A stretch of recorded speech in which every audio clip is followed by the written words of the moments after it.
السلام عليكم ورحمة الله وبركاته كسو دبادة مقال عصوب waxaan idin wadaa saabuuniya ka samaysan carrot taas oo maqaarka kaaga dhigayso mid iftiin badan oo jilicsan wayna kuu qurxinaysaa waxay kaaga dhigaysaa mid aad u dhalaal badan waa wasaq iyo mid madowna aan lahayn insha Allah jirkaagana midabku way kuu furaysaa halkan waxaa kusoo diyaarsaday saabuun mineral milk saab oo caano ka samaysan iyo 2 xabo karoota ah halaas ayaan ka samaynayaa saabuuniyada aad ay cajiib u tahay jirkaagu way kuu dhaqaysaa way kuu nafaqaynaysaa waxay kaaga dhigaysaa mid dhalaal badan iftiin badan wayna ku cadeynaysaa si dabiici ah carrot-kii sidaas ayaa u jarjarayaa waa soo shiidayaa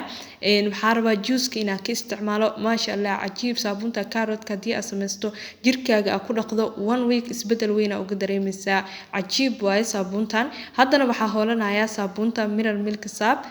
hal xabo ayaa ka isticmaalayaa saabuuntan caanay ka samaysan tahay jirka moisture ku siinaysaa wayna ku cadeynaysaa way ku nafaqaynaysaa maasha Allah cajiib alaab ah inaba caadi ahayn waaye hadda waa hoolanayaa meesha reer ayaa ku hoolay sidaan u soo diyaariyay waxa soo qaata qalaadada waxa ku shubayaa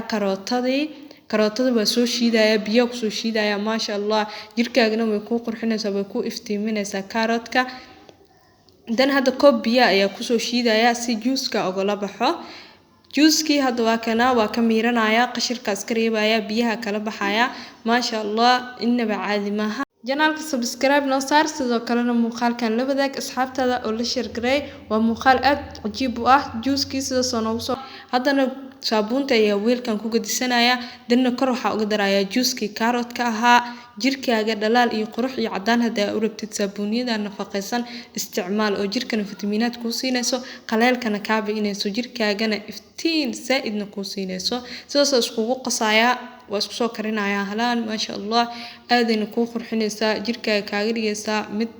midabkiisa furan yahay oo dhalaal badan oo qurux badan maasha Allah haddana waxa ku daray waa glycerin saliidiisa ayaa ku darsanaya hal qaando camal ayaa ku daray dan waa isku qasaya si fiican isku dhex gelinaya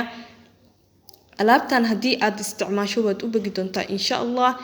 haddana dabkii aad soo saartay dabka u gaabi si ay kaaga burinin waxa ku daray qaando warange ayaa ku daray idima tusin waa isku walaaqaya si fiican kareemi caadi ku noqonaysa saabuuniyadan dhalada hadda hale ay ku eg tahay way fadhiisanaysaa waxay ku noqonaysaa adke oo kareem camal ah jirkana way ku dhaqaysaa wayna ku qurxinaysaa wayna ku iftiinaysaa insha Allah muuqaalkan noo share gaga asxaabtiina sidaas nabadgeliyo wassalaamu calaykum